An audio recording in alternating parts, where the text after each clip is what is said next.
industry. But the fact is, you're doing your job for that day. So you need to just concentrate on what you're doing and forget the rest. Right now, the pressure is on your social media than photography. Because the sad thing is, because photography is so visually oriented, it is immediately connected to Facebook and Twitter. So that's what is happening right now. You take pictures, I take a selfie now, put on Twitter, what Venkata, what's Parvathi doing, what is AVIS doing? Well, they're in a workshop. So it's more to do with reaching out to people what you're doing than to enjoy what you're actually doing. So that is what is happening right now. So the thing is, as a professional photographer or someone who is really interested in what they're doing, whether you're interested in baking cakes, it's more of shooting those cakes and putting it on your social media than enjoying that moment of baking and the taste of it. That's what is happening right now. So the thing is to enjoy it rather than look at the other things connected to it. It's a beautiful explanation. Thank you for that, Venkat. I'd like to add, just many people ask this question of us also, and I'm sure every professional here will talk about it. So how do you? I mean, his question was also, how do you kind of stay unique in a noisy world? And there are 26 alphabets in the English language. I am an author too. I think they're selling thousands of books here with thousands of authors, on each book. And yet there is only one William Shakespeare. So there are 26 alphabets, but only one William Shakespeare. So if you make your work in such a way, if you pour your heart into it, and you create work which the competition cannot imitate and the customer cannot refuse, and that will come only through the process of enjoying the work and doing it for the joy than for doing it for fame or for money or for recognition or for reward. So I completely second your view, Venkat. Thanks for that. We have the next question there. Yeah, Ramesh. Well, this question is addressed to both of you in turns. What are the three main attributes you would assign for your success? The external attributes, apart from your being full and happy and chasing your bliss kind of a thing. What are the three external attributes are responsible for your success?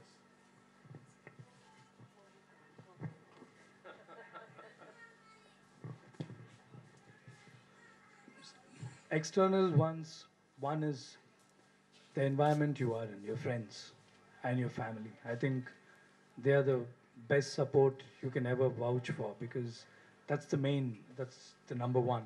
Because without their help, whether you're ups or downs, I mean, they're the only ones who are going to stay with you. And that itself will lead to you to the second attribute, because you learned who your friends are at that point of time. Okay? So you know whom to rely on. Exactly, because those initial stages, a lot of people leave, and that will lead to your second attribute, where you know how to trust people around you in terms of work, in terms of personal thing, and in terms of your own work, what worked, what didn't work. Because a lot of things we want to experiment and try, but certain things doesn't work with the industry, with yourself, whatever. It's a process. So I think these two things, apart from what we want to do, but your immediate environment, your immediate people next to you are the most important, as because all that I went through, in the sense, my parents never said no. My parents never said no. They said, we don't know what you're doing, but do it. So they never said no. That's what is nice about them. So that's the most important thing apart from. Yeah, I think I probably will add to that, saying support. You do need, one does believe in oneself, and that's important, but you don't really do it sort of 24/7.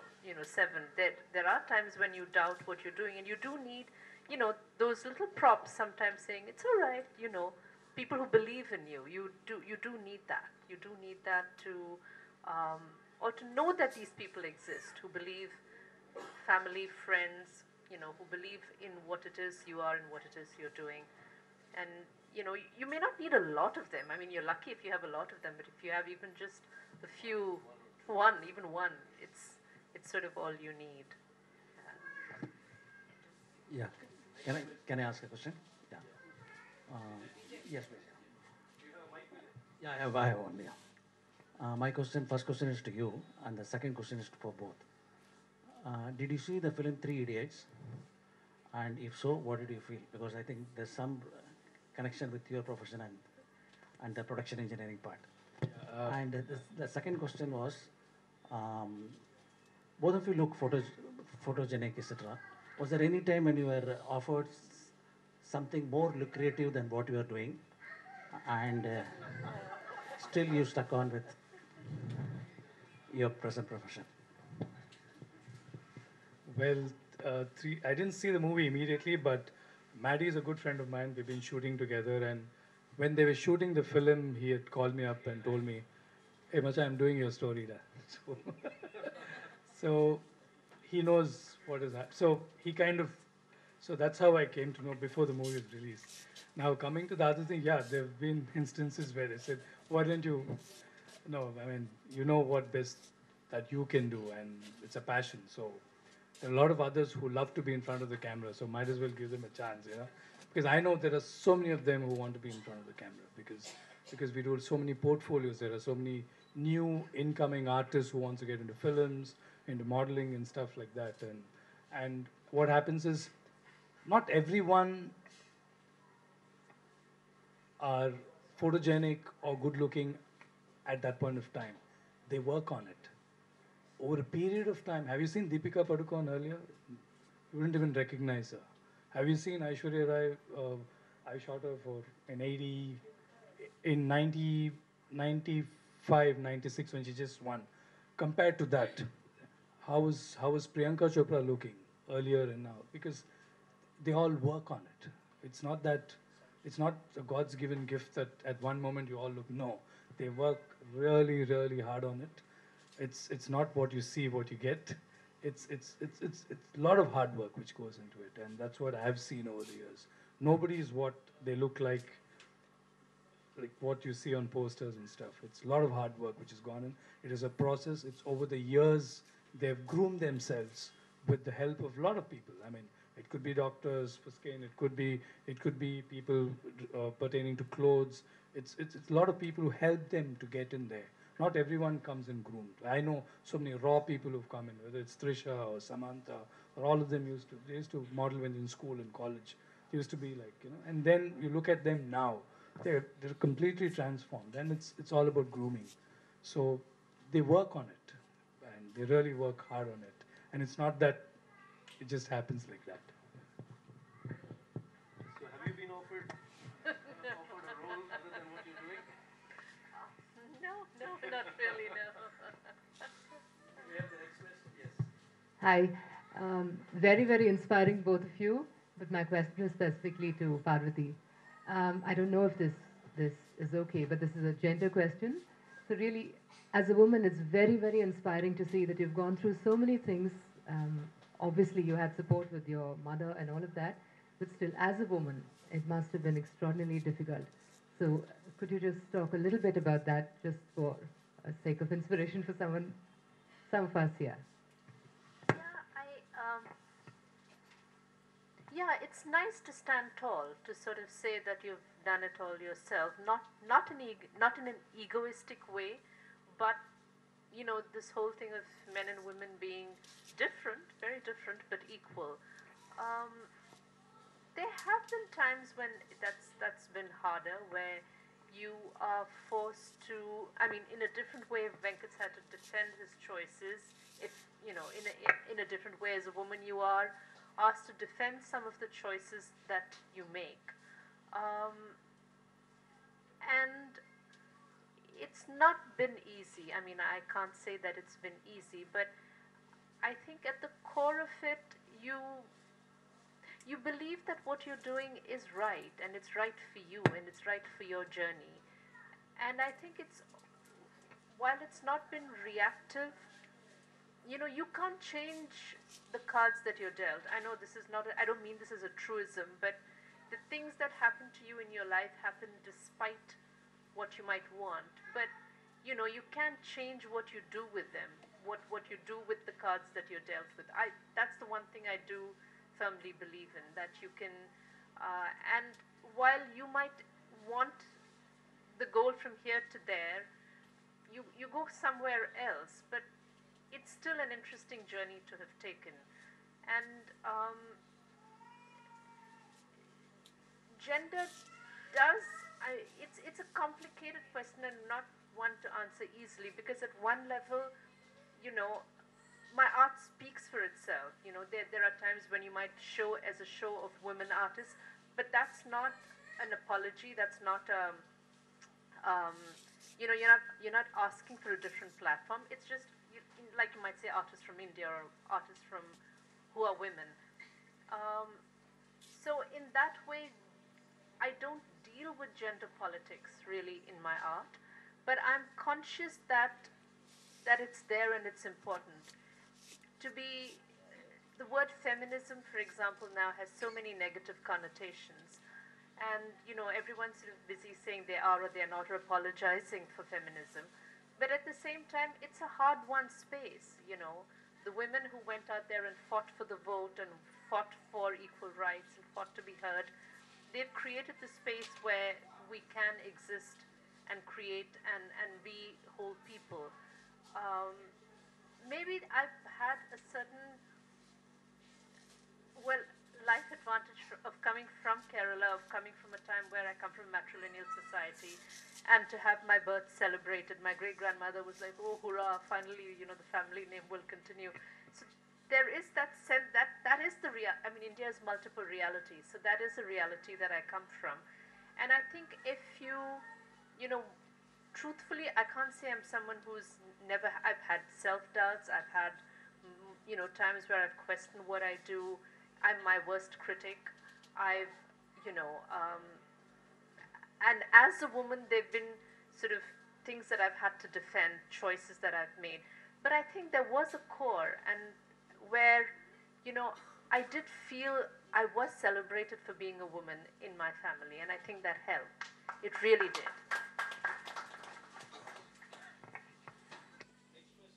Okay, this is for me actually. So you both have made a remarkable mark in the chosen field, in your respective chosen field. My question is, there are a lot of people who want to follow their bliss, follow their dream, and unfortunately they don't have the kind of support from their family or friends, right? Even despite that, when they want to put their foot forward and want to move on, the first thing that hits them is the doubt, whether can I really move, get to wherever I want to. What would be your advice to those kind of people? That's my question to you both.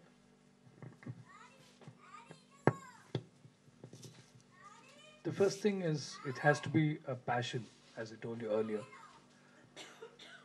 From a photographer point of view, from my point of view, you wanted to do something. And a lot of people, they talk to me right now, they say, okay, what camera do you use? What lenses do you use? What's the software you use? Actually, as I quit engineering, I'm zero in technology. All that I know is still learning, is trying to figure out light. That is the basis of photography. So the thing is, I'll come to your point because I'm just taking off. See, what happens is when everybody thinks it is about the cameras and the lenses, no doubt they do play a role in it. But what is photography? Photography is all about capturing light in different forms. And what are you? I can see you is because of light. Otherwise, you don't exist in front of me. Nothing exists without light. It's just darkness. So it's everything is to do with light. Like, if you see a person shot with a light source from the bottom, even if it's your dad, you won't recognize him. You understand? So, and that's how it is, because right from a child, you've seen light coming from the sky. And that's how you perceived a face, because the light is always, you have lights on top, is because you have sunlight on the top. If you had sunlight at the bottom, the interiors would also be built with your lights coming from the bottom. So it's basically light. So what I'm trying to say is, see, the main important thing here is your passion and how you understand it. That's the basic. See, now, when they have a doubt, it's because there are a lot of things involved in it. The money involved to procure equipment. Okay, when does that come? Because your whole aim is to get this kind of camera or this kind of digitalized camera. I want this kind of software. I want a Mac. I want this and that. But the thing is, I want what you call a branded, which is part of photography. I want branded equipment because I need to have a Manfrotto a tripod. I can't use anything else. So that's when the pressure comes, you know, in terms of money, in terms of whether I can do it, whether will I be in a position to do it. But if you think light is everything, what else do you want? It's light. And that is the source. I don't care what camera, what lenses, I don't care. Because I'm trying to learn light. If you put me into a dark studio, I will light it up like sunlit studio. That's because that's all I want. I can ask 100 people around me to put up the camera. At the end of it, what do you do? Just one click? But who created that light? So what is important is the main thing in you. That's when you have these doubts, because you're so carried away with the things around it. Like if you want to be an actor, can I be an actor? Can I be an actor? Then it's an issue that you have. But within you, you know, you will come up. You might not come up. I wouldn't have been a photographer, but it could have happened. But it doesn't matter. But I still, somewhere I would have still been shooting pictures, and I would have been happy doing it. See, that's the thing. Everyone wants the end to be perfect. They want the end to be right. The end should be successful. You've reached the top. You've conquered this, that. It doesn't matter. For me, even today, if I lose out, I lose out. It doesn't matter. But for me, I enjoy taking pictures. I enjoy seeing light, morning light, evening light, night light, whatever. I enjoy seeing it. And I try to transfer it in terms of using artificial lights and get the same effect inside the studio. So that's where I'm coming to the point. What is important is light, is what I'm trying to say, is your passion. So that is the most important thing. So rest of it is what gives you the pressure to be there. Whether will you be known, will you be successful, will you have the money to invest in all the stuff you want to invest, doesn't matter. So the moment you have that, things will automatically, I believe it will fall into place.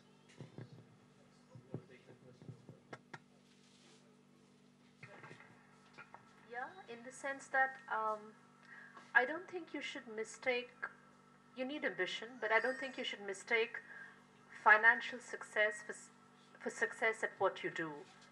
You know, you do need to become, say you want to be an artist, you do need to become the best you can be.